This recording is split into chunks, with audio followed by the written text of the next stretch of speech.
మనతో పాటు బీఆర్ఎస్ నాయకులు ఎల్చల దత్తాత్రేయ గారు ఉన్నారు.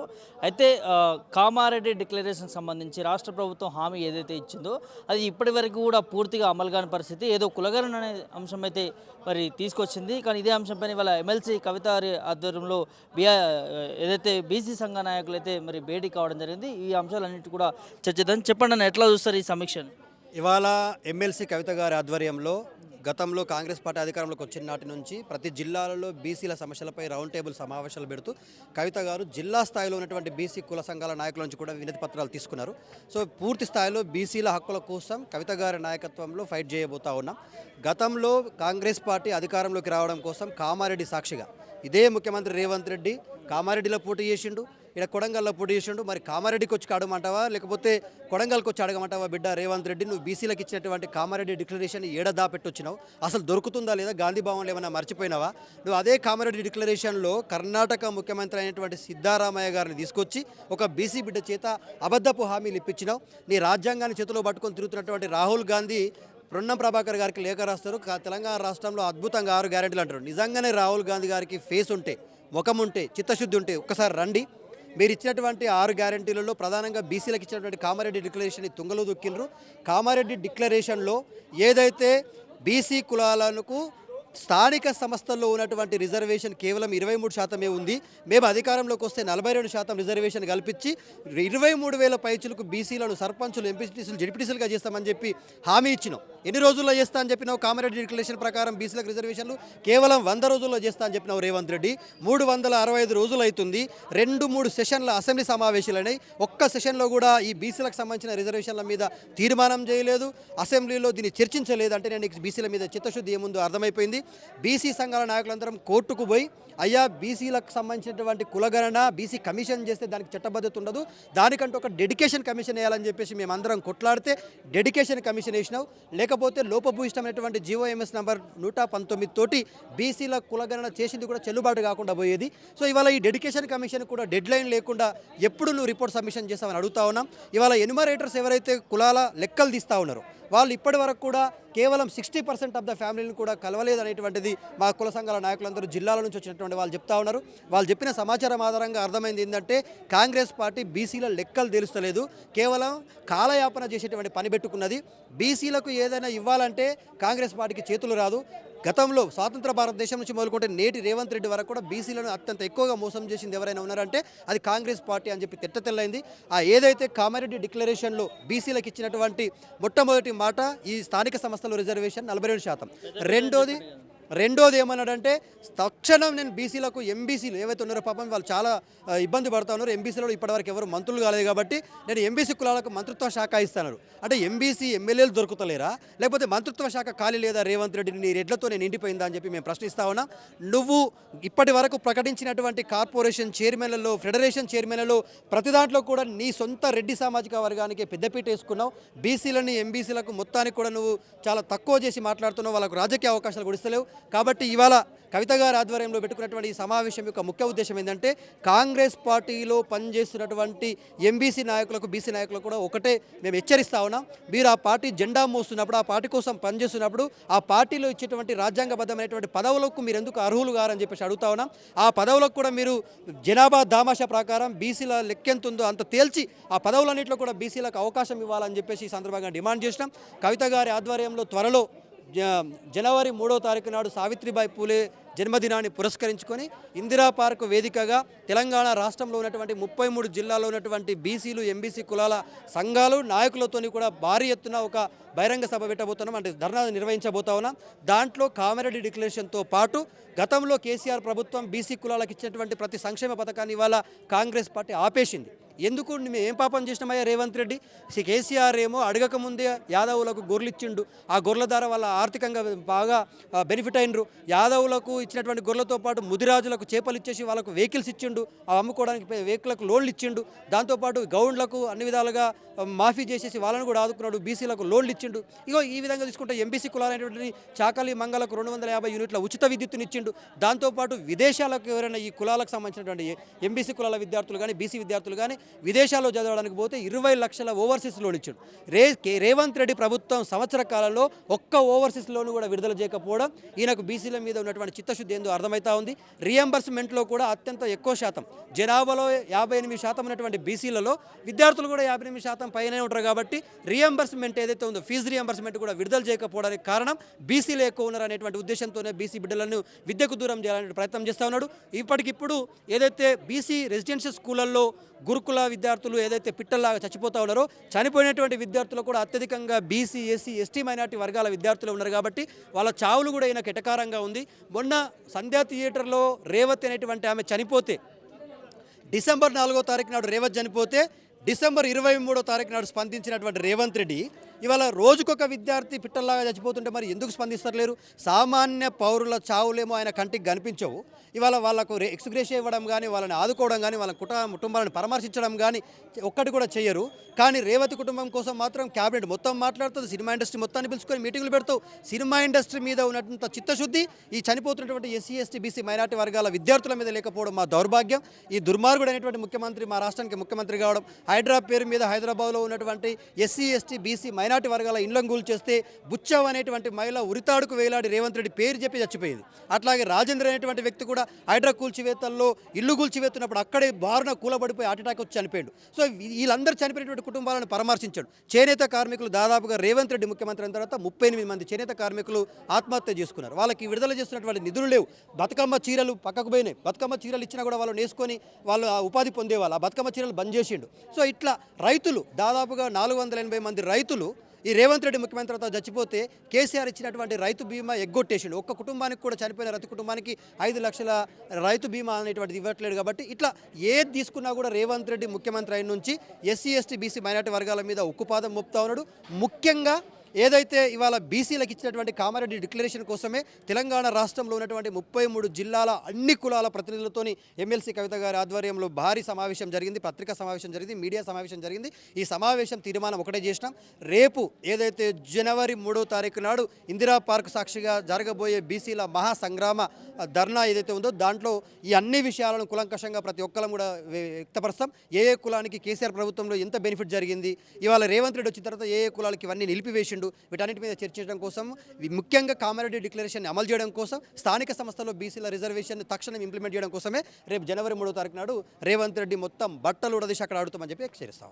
నమస్తే, ప్రస్తుతం మనతో పాటు విజేంద్ర సాగర్ గారు ఉన్నారు, బీసీ సంఘ నాయకులు. ఏదైతే ఇవాళ ఎమ్మెల్సీ కవిత గారి ఇంట్లో బీసీ నాయకులకు సంబంధించి డిక్లరేషన్ ఏదైతే ముఖ్యమంత్రి ఇస్తానో ఆ హామీ పైన మరి సమావేశం ఏర్పాటు చేసుకోవడం జరిగింది. మరి మాట్లాడదాం వారితోనే. ఎట్లా చూస్తారండి ఈ సమావేశాన్ని? ఈ సమావేశం అనేది ఈరోజు చీకట్లో దీపంలాగా ఉంది. ఎందుకంటే ఈ ప్రభుత్వం వచ్చి సంవత్సర కాలం అయింది, కానీ ఈ సంవత్సర కాలంలో ఎక్కడ కూడా వెనుకబడిన వర్గాలను ఆదుకున్నది లేదు, వారి కోసం పని చేసింది లేదు, ప్రయత్నం చేసింది లేదు. కేవలం అన్నీ కూడా కంటి తుడుపు చర్యలాగా ఈరోజు వారు ఈ కులగణన చేయడం, ఈ కులగణన కూడా టోటల్గా ఫెయిల్యూర్ కార్యక్రమం. ఎందుకంటే ఇంత తక్కువ సమయంలో మీరు ఇంత పెద్ద జనాభా తీయాలంటే చాలా కష్టం.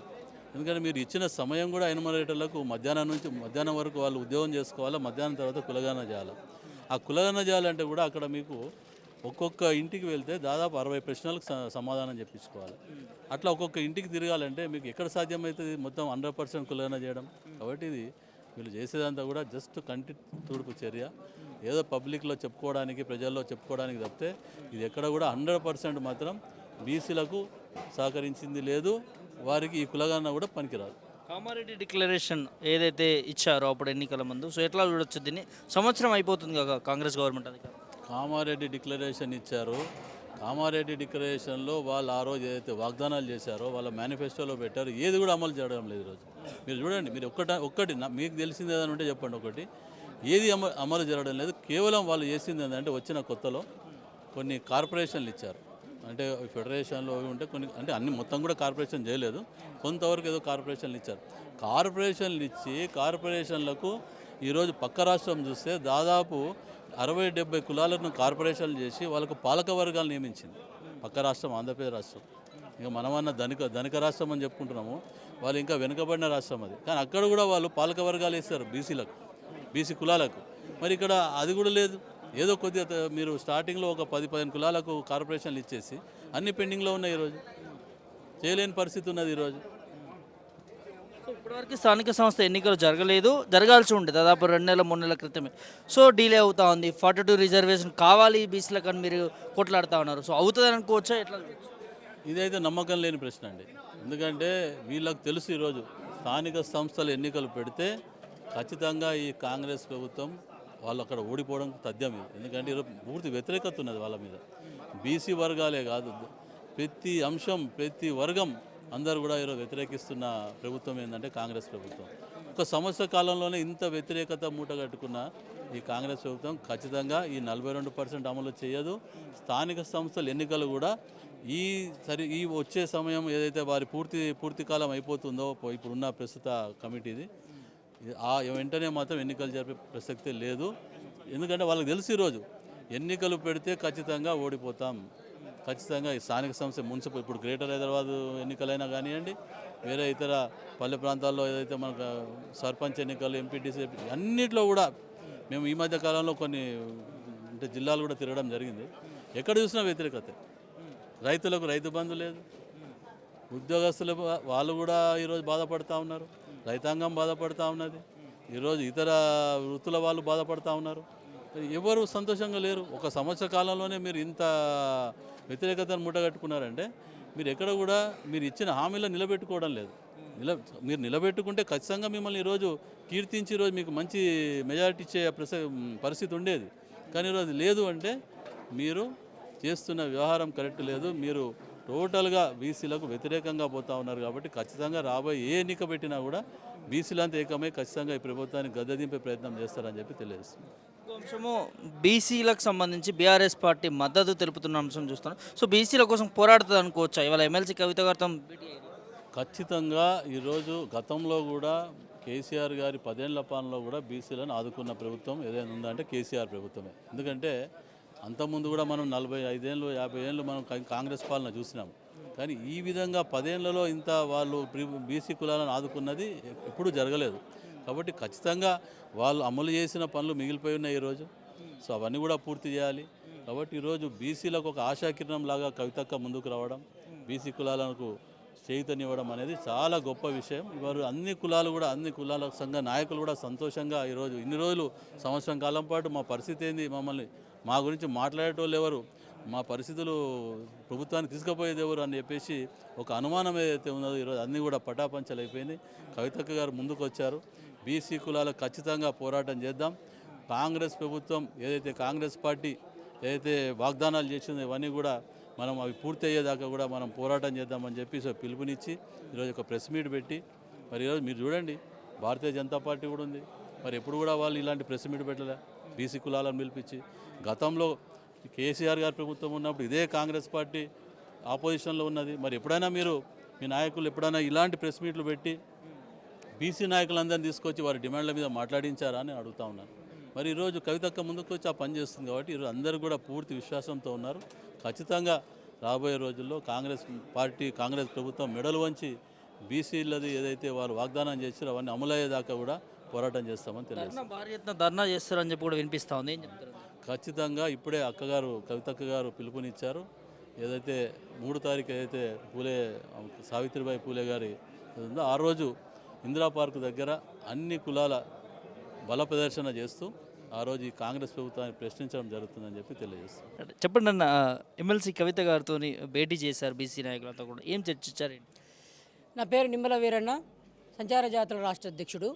ఇవాళ కాంగ్రెస్ పార్టీ ఎన్నికల్లో ఇచ్చినటువంటి హామీలను ఇవాళ బీసీలకు ఏదైతే కామారెడ్డి డిక్లరేషన్లో ఇస్తానని చెప్పి 42% రిజర్వేషన్లు ఇస్తారని చెప్పి ఇవాళ బీసీ కమిషన్తోనే వాళ్ళు కులగణన జరిపి మేము రిజర్వేషన్లు ఇస్తానని పోతే అది హైకోర్టులో వేయటం మూలాన ఇవాళ అది డెడికేషన్ కమిషన్ రావటం మూలాన ఇవాళ డెడికేషన్ కమిషన్కి చెప్పింది ఏ సమాజానికైతే మీరు ఇస్తున్నటువంటి రిజర్వేషన్లు ఇవాళ ఏబిసిడీల వారిగా వర్గీకరణ రిజర్వేషన్లు అందించకుండా ఇలా మీరు మోసం చేస్తూ ఉంది కాంగ్రెస్ పార్టీ అని చెప్పి ఇవాళ కవితక్క గారి నాయకత్వంలో అన్ని కులాలను ఏవైతే వెనకబడిపోతున్నట్టు కులాలను ఇవాళ బీసీలో ఉన్నటువంటి 139 కులాలను, సంచార జాతి కులాలను, ఎంబీసీ కులాలను ఇవాళ వాళ్ళకి రావాల్సినటువంటి వాటాను ఇవాళ కార్పొరేషన్ చైర్మన్లో మొత్తం సీఎం గారు సంబంధించినటువంటి 42% రిజర్వేషన్లు చూపించాలి కదా. మీరు కామారెడ్డి డిక్లరేషన్లో ఏం హామీ ఇచ్చిర్రు, ఏం మోసం చేసినటువంటి మాట ఏదైతే ఉందో దాన్ని అమలు చేయకుండా ఇవాళ మీరు ఏదైతే ప్రజలను మభ్యపెడుతూ ఇవాళ ఎన్నికలకు పోవటానికి ఇవాళ గ్రామాలలో ఏదైతే ఎన్నికలు జరిపేటువంటి సిబ్బంది ఉంటారో వాళ్ళతోని వీళ్ళు ఇప్పుడు అక్కడ మా ఊర్లలో గ్రామాల్లో అవపడతా ఉంది, ఎన్నికలు పోయే అవపడుతుంది. బీసీలు ఉన్నది మొత్తము 60% జనాభా ఉంటే వీళ్ళు 42% అని చెప్పారు. ఇవాళ డెడికేషన్ కమిషను చెప్పాలి కదా ఎంత రిజర్వేషన్లు ఉన్నవి, ఈ ఎంత జనాభా ఉన్నది, బీసీ కులాల జనాభా ఎంత, వాళ్ళకి ఎంత వాటా రావాలో చెప్పక ముందుకే ఇవాళ గవర్నమెంట్ కులాల పేరుతోని పోతా ఉంది. ఇవాళ ఎన్నికల్లో ఇచ్చిన వాగ్దానాలను వదిలిపెట్టి ఇవాళ అంబానీ దగ్గర ఆదాని దగ్గర ఇవాళ నిధులు తీసుకుంటానికి 150,000 కోట్ల పేరుతోని మూసి పరివాహక ప్రాంతం పేరుతోని పోతా ఉండే తప్ప ఇవాళ ఇప్పటికీ 29 సార్లుగా ఢిల్లీకి పోయాడు రేవంత్. మరి ఎవరి ఆస్తులను ప్రజలు కట్టే పన్నులను అప్పనంగా ఢిల్లీ బానిసగా ప్రయత్నం చేస్తారు. కేంద్ర మంత్రి ఇంకొక ఆయన మంత్రి ఉంటాడు, ఆయనేమో గుజరాతీ బానిస అంటాడు, ఈయనేమో ఢిల్లీ బానిస.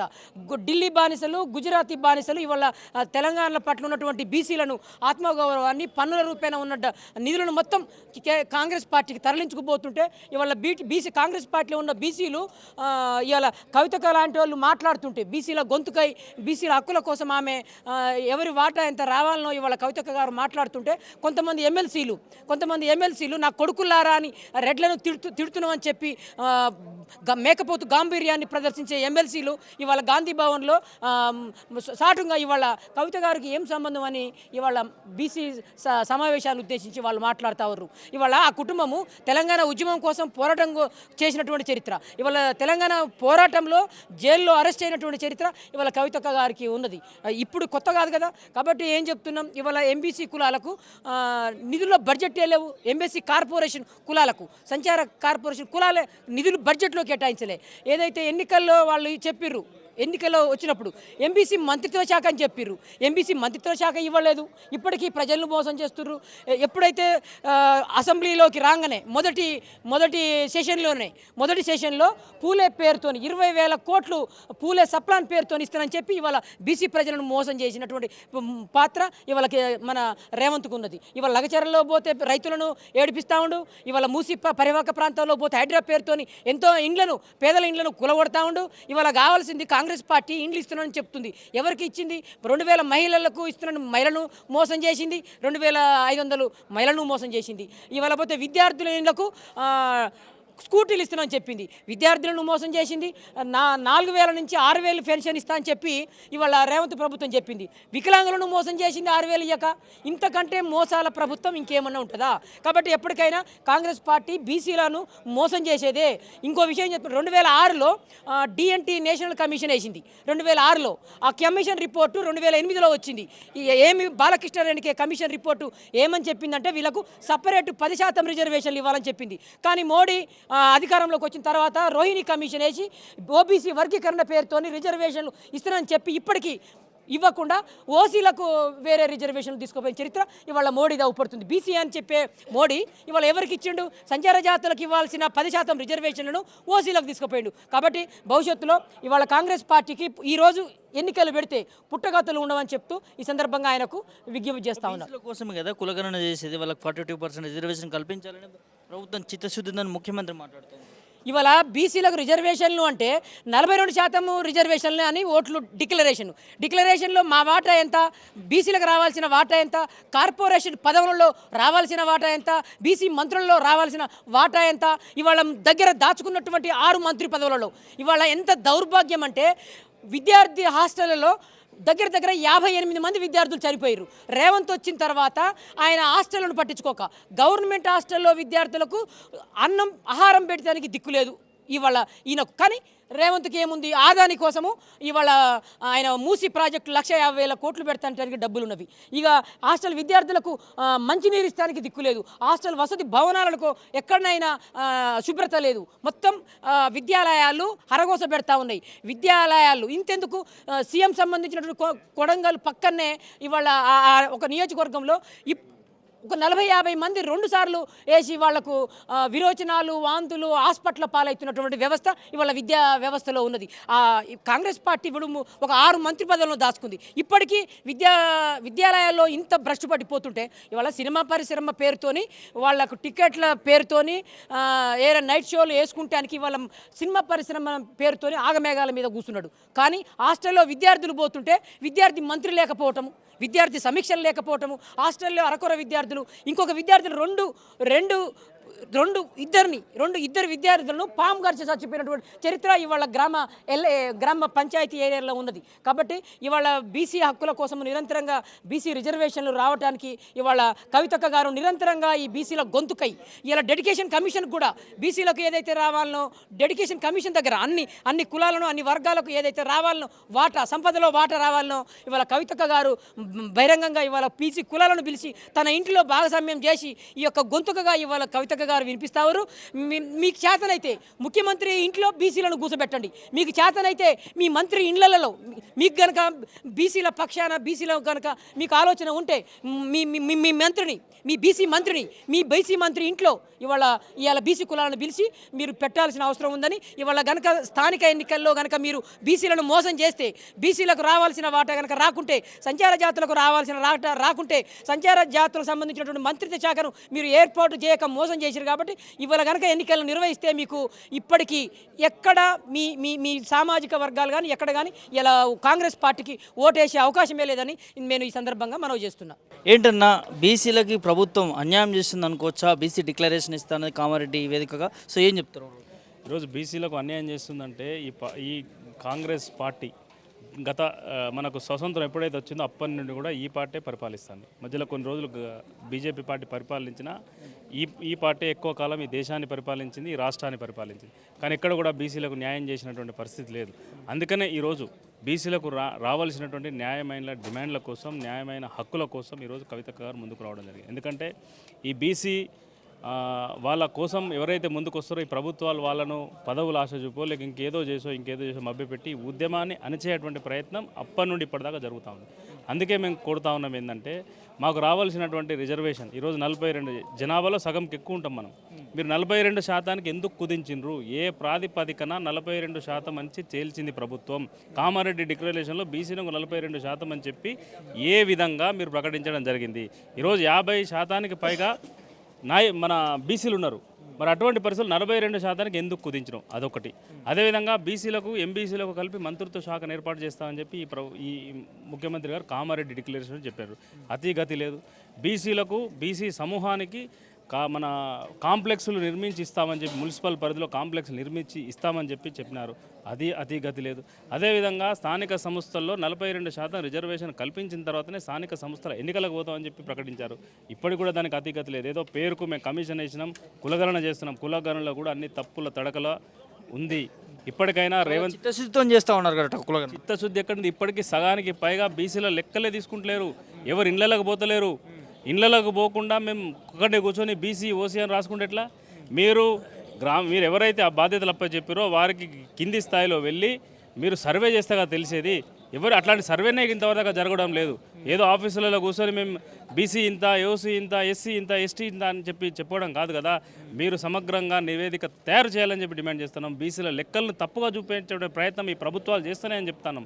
అందుకే ఈరోజు కవితక్క పేరు మీద ఈరోజు బీసీల సంఘాలందరం కూడా కవితక్క గారి నాయకత్వంలో సమావేశమై భవిష్యత్ కార్యాచరణను ప్రకటించడం జరిగింది. 42% రిజర్వేషన్ అమలయ్యేదాకా, అంటే బీసీల లెక్కలు తేలిన తర్వాత, బీసీ జనాభా ఇంత ఉంది అని లెక్కలు తేలిన తర్వాత మేమెంతో మాకంతా, మేము ఎంతున్నామో మాకంత రిజర్వేషన్ ఇవ్వాలనే ఆలోచన. 42% కాదు, 42%కి ఎక్కువ కూడా వస్తుంది. ఈరోజు తమిళనాడు తరహాలో ఇక్కడ కూడా తెలంగాణలో రిజర్వేషన్ అమలు చేయాలి బీసీల కోసం అని చెప్పి డిమాండ్ చేస్తాను. ఒక కార్యాచరణ, ఒక రూట్ మ్యాప్ ఇక్కడ తయారు కాబడుతోంది.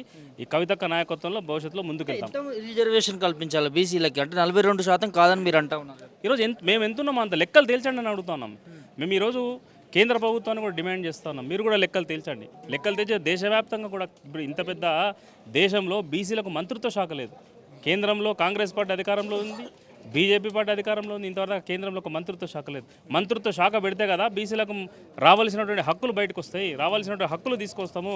మీరు మంత్రిత్వ శాఖ పెట్టకుండా మమ్మల్ని ఏదో అప్పటికప్పుడు బీసీల సమస్యలు బయటకు వస్తే కమిషన్ల పేరు మీద కాలయాపన చేసి బీసీలందరినీ కూడా మభ్యపెట్టేటువంటి ప్రయత్నాలు ఈ ప్రభుత్వాలు చేస్తున్నాయి కనుక మేము న్యాయంగా డిమాండ్ చేస్తాం. మేము ఎంతో మాకు అంతేయాడు. ఇప్పుడు ఈరోజు తమిళనాడు అమలు అవుతుంది కదా బీసీ రిజర్వేషన్, ఆ ప్రాతిపదికన ఇక్కడ కూడా అమలు చేయండి అని చెప్పి డిమాండ్ చేస్తాం. స్థానిక సంస్థలు రాబోతా ఉన్నాయి. ఆల్రెడీ 2 నెలల క్రితమే జరగాల్సినటువంటి ఎన్నికలు డిలే అవుతా ఉన్నాయి. సో ఇందులో 42% రిజర్వేషన్ కల్పించకపోతే బీసీలకు న్యాయం చేస్తారు. ఇది ప్రభుత్వం కుట్ర. ఎందుకంటే స్థానిక సంస్థలకు ఎన్నికలు నిర్వహించాలని చెప్పి ఆగమేఘాల మీద పడిపోతుంది, ఎత్తిపోతుంది అని చెప్పి నిర్వహించి ఈ బీసీ రిజర్వేషన్ను పూర్తిగా ఈ 42% కూడా అమలు చేయకుండా చూడాలనేటువంటి కుట్ర దాగి ఉంది అంతే. అందుకే కదా జానారెడ్డి గారిని దీనికి చూడమని చెప్పి బాధ్యతలు అప్పచెప్పారు. రానారెడ్డి గారిని బాధ్యత అప్పచెప్పడైంది. ఆయన ఇంతకుముందు కోర్టులో ఫిల్ చేసి రిజర్వేషన్ 27% రిజర్వే ఉన్నదాన్ని 22% కావడానికే కారణం జానారెడ్డి గారు. అట్లాంటి పెద్దలు మీరు దీనికి పెడితే ఏమర్థం? అంటే బీసీ రిజర్వేషన్ ఎత్తేయాలనుకున్నారా ప్రభుత్వం? రేవంత్ రెడ్డి గారు మీరు కామారెడ్డిలో చెప్పింది ఏంటి, ఇలా చేస్తున్నది ఏంటి? మీరు కామారెడ్డిలో బీసీ డిక్లరేషన్ చెప్పి బీసీలకు అది చేస్తాం ఇది చేస్తామని చెప్తారు. ఈరోజు పెద్దపీట వేస్తామన్నారు.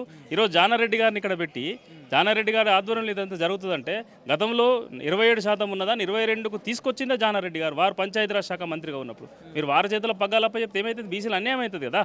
అందుకే అది మీరు చేస్తున్నదంతా బోగస్ అని చెప్తా ఉన్నాం. ఇప్పటికైనా బీసీల లెక్కలు తేల్చండి. బీసీల లెక్కలు తేల్చిన తర్వాతనే బీసీ రిజర్వేషన్ అమలు చేస్తామని చెప్పండి. మేము ఎంతున్నామో మాకు అంత ఇవ్వండి అని చెప్పి డిమాండ్ చేస్తాం. 1 ఇయర్ అవుతుంది, ఏమనుకోవచ్చు అన్న ఓవరాల్గా దీని వెనుక ఏముందనుకోవచ్చు? కుట్ర, రేవంత్ రెడ్డి గారు చేస్తున్నటువంటి కుట్ర. బీసీలను రాజకీయంగా ఎదగనీయద్దు, బీసీ ప్రజాప్రతిని ఎదగనీయద్దు అని చెప్పి కుట్ర తప్ప మరి ఇంకొకటి ఏం కాదు. ఇట్లా తర్వాత కార్యాచరణ ఎలా ఉండబోతుంది? భారీ ఎత్తున ధర్నా చేస్తాం. ఈరోజు మేము అందరం కూడా కవితక్క నాయకత్వంలో ఒక సమావేశం ఏర్పడి ఒక రోడ్ మ్యాప్ వారు నిర్ణయించడం జరిగింది. మరి 3వ తారీఖు కూడా ఇందిరా పార్క్ దగ్గర పెద్ద ఎత్తున ధర్నా ఉండబోతా ఉంది. ఈ ధర్నా తర్వాత మరి సావిత్రిబాయి పూలే కార్యక్రమం తర్వాత ఆ రోజు కూర్చొని రోడ్ మ్యాప్ ఉంది. ఇది బీసీలు ఈరోజు మేమందరం కూడా ఒక కవితక్క గారి నాయకత్వంలో ముందుకు వదలుచుకున్నాం. ఈ ప్రభుత్వానికి చెమటలు పట్టే విధంగా రేవంత్ రెడ్డి, కామారెడ్డి డిక్లరేషన్ చెప్పినటువంటి మాటలు అమలయ్యేదాకా ఈ ప్రభుత్వాన్ని వెంటాడతాం, వేటాడతాం. తప్పకుండా బీసీలకు రావాల్సిన న్యాయమైన హక్కులు వచ్చేదాకా పోరాడతాం. ప్రస్తుతం మనతో పాటు ఎన్బీసీ కులాల అధ్యక్షులు ఎంఎన్ నరహరి గారు ఉన్నారు. ఒక్కసారి వారితో మాట్లాడదాము. ఏదైతే కామారెడ్డి డిక్లరేషన్ కావచ్చు, లేకపోతే బీసీలకు 42% రిజర్వేషన్ ఏదైతే ఇస్తామని రాష్ట్ర ప్రభుత్వం చెప్పిందో మరి ఇప్పటికీ కూడా పూర్తిగా కంప్లీట్ కాని పరిస్థితి. ఒక్కసారి వారి గురించి మాట్లాడదాం. చెప్పండి సార్, ఎట్లా చూస్తారు? 42% ప్రభుత్వం కల్పిస్తానన్నది ఇప్పటివరకు లేట్ పడుతుంది.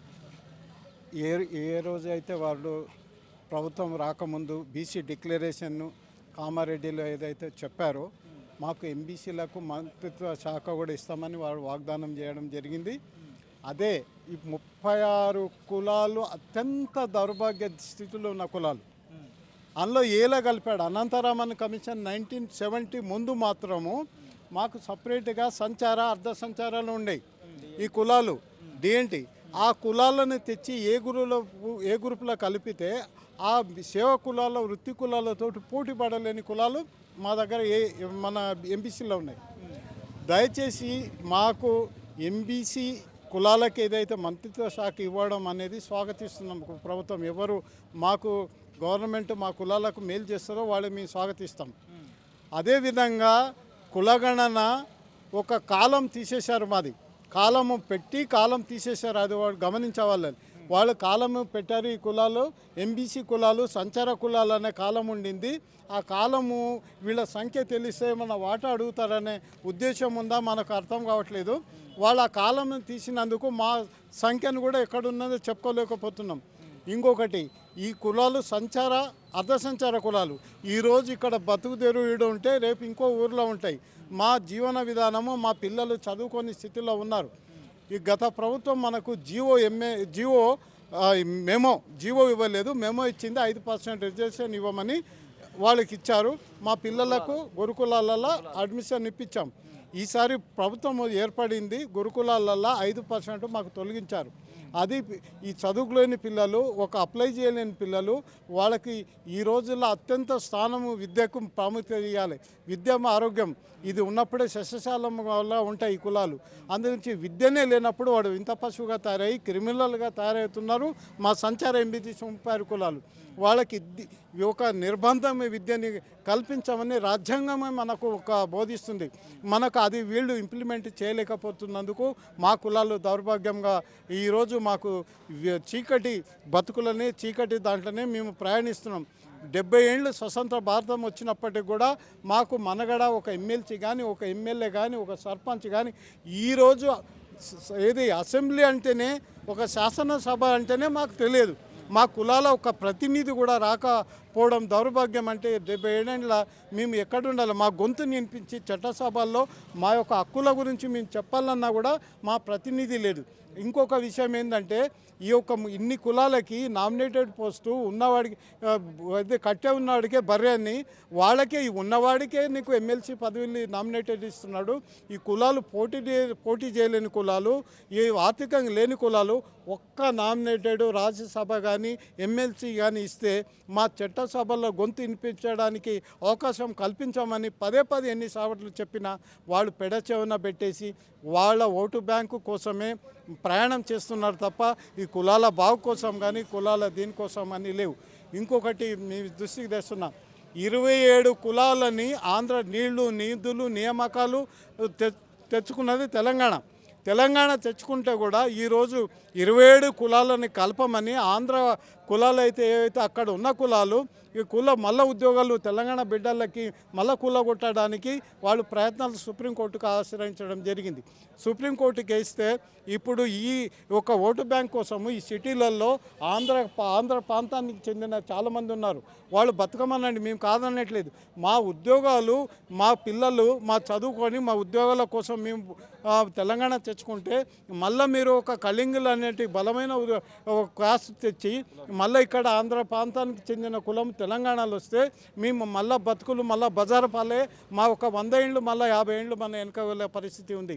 దయచేసి మీకు మనవి చేయడం ఏంటంటే, మీరు ఒక సోదర భావంతో ఈ ఇచ్చిన మనకు ఏవైతే ఉన్నాయో మన 27 కులాలు దయచేసి మీరు మానుకోండి.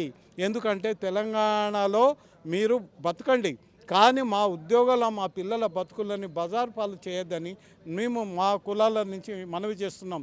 ఇంకోటి మీ దృష్టికి నేను ఏం తెస్తున్నానంటే, డిఎన్టీ ఎస్ఎన్టీ సర్టిఫికేట్ సంచార అర్ధ సంచార సర్టిఫికేట్ ఇవ్వకపోవడం మూలన మేము కేంద్ర ప్రభుత్వాలు ప్రవేశపెట్టిన పథకాలు ఈ బిడ్డలు దరిద్ర రేఖకున్న బిడ్డలు కోల్పోతున్నారు. మీకు ఏ ప్రభుత్వం కూడా మాకు ఇంప్లిమెంట్ చేయట్లేదు. ఇక్కడ మన కేంద్ర ప్రభుత్వం కూడా ఒక లెటర్ పంపించినా కూడా వీళ్ళకి సపరేట్గా డిఎన్టీ ఇవ్వమని వీళ్ళు చెప్పడము, రెండింటికి రేవడగా తయారవుతున్నాం. ఇక్కడ కేంద్ర ప్రభుత్వం చేయట్లేదు, ఇక్కడ తెలంగాణ ప్రభుత్వం చేయట్లేదు. అందు గురించి దయచేసి వెంటనే కేంద్ర ప్రభుత్వం ఏదైతే జారీ చేసిందో మీరు ఇవ్వమని డిఎన్టీ సర్టిఫికేట్ ఏదైతే ఎలిజిబుల్ ఉన్న కులాలు ముందు అది ఏడ్చి చావమనండి. ఎలిజిబుల్ దరిద్ర రేఖకు దిగువన ఈరోజు దొమ్మర క్యాస్ట్ ఒక తాడు మీద ఆడుతుంటుంది. ఒక పెద్దమ్మల వాళ్ళు ఆ చెర్లకోళ్ళతో కొట్టుకొని దౌర్భాగ్యం అంతటి కులాలు ఉన్నాయే మీకు కళ్ళు కనబడట్లేదా? వాళ్ళని ఎస్సీ ఎస్టీలో చేర్చే కులాలు చాలా అనేకంగా బీసీల పాడైనాయి. అందుగురించి ఆ కులాలు మూవ్ చేయండి. ప్రతి ఒక్కరు ఇంకొకటి ఏంటంటే, నాకు మీ ద్వారా మనవి చేస్తున్నా, ముద్రాజు వాళ్ళు నేను సోదరులే, నేను కాదనట్లేదు. ముద్రాజు కులాలు అత్యంత సంఖ్య ఉన్న బలము, వాళ్ళకు ఆర్థికంగా ఉన్నవాళ్ళు. మాకు ఏల కల్పమని పదే వాళ్ళు చేయడానికి నేను వాళ్ళకి మనవి చేస్తున్నా, పదే మనవి చేస్తున్నాను. ఎందుకనంటే మా భిక్షాటన కులాల్లో మీరు ఈ పెద్ద సంఖ్య కులాలు తెస్తే మా కులాలు ఎక్కడ బతకాలో మేము ఏం చేయాలి? అది ఒకసారి మీరు ప్రత్యేకంగా రిజర్వేషన్ తీసుకోండి, మేము కాదనట్లేదు. మా ఒక ఏల కల్పమని పదే కులాలు ఏల కల్పమని అంటే ఏల ఉన్న కులాలని మీరు ఆగం చేయడానికైనా కాదా? మీరు మా గురించి మీరు ఆలోచించట్లేదు. మీ యొక్క ప్రయోజనం ఓటు బ్యాంక్ ఉంచే ప్రయోజనం కోసం మాట్లాడుతున్నారే. అడకతిన్న కులాలు కూడా మీరు వచ్చి అందులో కలుస్తామంటే మేము ఎక్కడ పోవాలయ్యా? మీరు ఒక్కసారి ఏ కులమైనా కూడా ఈరోజు ప్రతిగా స్టేట్మెంట్ చూస్తున్నాము. ప్రతి వాడు వచ్చి నాకు ఏసీలో డి నుంచి ఏల గలుపు ఏల ఉన్నది 7%. 7% కూడా మాకు ఇంకోటి 13 కులాలు కొత్త కులాలు కూడా కలిపింది 13 కులాలు చేరినా కూడా మా పర్సెంటేజ్ 7 మారింది, 7 ఉంది. అందుగురించి దయచేసి ఏంటంటే కేంద్ర ప్రభుత్వం కానీ ఏదైతే ఇంప్లిమెంట్ డిఎన్టీ సర్టిఫికేట్ అమలు చేయాలి. మా ఒక వాటా ఇప్పుడు ఓబీసీలో జస్టిస్ రేణుక కమిటీ నీకు ఏ కేటగిరీ చేయమన్నది. కేటగిరీ సోఫార్ ఇంతవరకు కేటగిరీ చేయట్లేదు. వాళ్ళు కాలయాపన చేస్తున్నారు. ఒక 4-5 భారతదేశంలో 4-5 కులాలలో ఐఏఎస్ కానీ ఐపీఎస్ కానీ అన్ని ఉద్యోగాలు వాళ్ళు ఎత్తుకపోతున్నారు. మేమేం కావాలో చెప్పండి. నీ కేటగిరీ నీకు పార్లమెంటులో అంత మెజార్టీ ఉన్నప్పటికీ మీరు ఇంప్లిమెంట్ ఈడబ్ల్యూఎస్ కోట ఆగా మేఘాల మీద ఈడబ్ల్యూఎస్ చేశారే. మళ్ళీ దీన్ని వాట్ అబౌట్ ఈ మనకు ఇది చేయడము మన ఏబిసిడి కేటగిరీ దయచేసి ఇమ్మీడియట్గా ఇంప్లిమెంట్ చేయాలి. రేణుకా కమిషన్ ఇంప్లిమెంట్ చేయాలి. ఈ కులాలకి మేము భారతదేశంలో విడిచిపెట్టిపోదామా, మా కులాలు ఏం కావాలనేది మీరు ప్రశ్నించుకోండి. ప్రతి పాలకులు కానీ ప్రభుత్వాలు కానీ ఇది ఒక చిత్తశుద్ధితో మీరు పనిచేయాలని పదే పదే ఈ యొక్క కులగణన జరుగుతున్నది కదా, అది పూర్తిగా మా కులాల దగ్గర చేరలేదు. మనవి మేము సుమోటోగా ఈ ఎన్ని కులాలు వెనుకబడి ఉన్నాయో ఇంతవరకు ఆశామాషగా టీచర్లను ఏదో వేశారు. ఇంతవరకు నేను చెప్తున్నాను, నా దగ్గర ఇంతవరకు సర్వే జరగలేదు. గుర్తుంచుకోండి, ఒక రాష్ట్ర అధ్యక్షుడిగా ఉన్నా నేను హైదరాబాద్లో నా సర్వే నంబరు ఇంతవరకు స్టిక్కర్లు లేదు, సర్వే చేయలేదు. అంటే అట్లాగా మీరు కాలయాపన చేసి అట్లా మిస్ చేస్తే మీకు సంఖ్య కూడా కరెక్ట్గా సంఖ్య తెలియదు. దయచేసి మీ ద్వారా కదా ఈ యొక్క వెంటనే కులగణనని అమలు చేసి 42% తగ్గకుండా మీరు చేయాలి. ఈరోజు ఈడబ్ల్యూఎస్ మన తమిళనాడులో ఇంప్లిమెంట్ చేయట్లేదు. మీరు ఆగమేఘాల మీద వాళ్ళ కోసం ఒత్తాసు పలికి వాళ్ళకు 3-4% ఉన్న వాళ్ళకు కూడా 10% ఈడబ్ల్యూఎస్ ఇవ్వడము దౌర్భాగ్య స్థితిలో ఉన్నది. దయచేసి ఇప్పటికైనా మా 36 కులాల తరపు నుంచి మా ఒక అత్యంత దౌర్భాగ్య కులాల గురించి మీరు పట్టించుకుంటే మా ఒక్కొక్క మీకు మనవి చేస్తున్నాం. మేము రాష్ట్ర వ్యాప్తం అధ్యక్షుడిగా మీకు మనవి చేస్తున్నాం కనుక మీరు ఈ విధంగానే చేస్తే మాత్రము మాకు తీవ్రంగా మా కులాలు తిరగబడే రోజు మీకు ముందు భవిష్యత్తు ఉంటుంది. ఎందుకంటే ఒక పిల్లిని కొడుతుంటే అది తిరిగి మళ్ళీ మీదికి దూకుతుంది. మా కులాలు కూడా అదే ఆ సిచ్యువేషన్ రాకుండా మీకు న్యాయం చేయమని పదే పాలకులకు కూడా ప్రభుత్వాలకి మనవి చేస్తూ మీ ద్వారా మనవి చేస్తూ ముగిస్తున్నాం. జై ఎంబీసీ. జై ఎంబీసీ.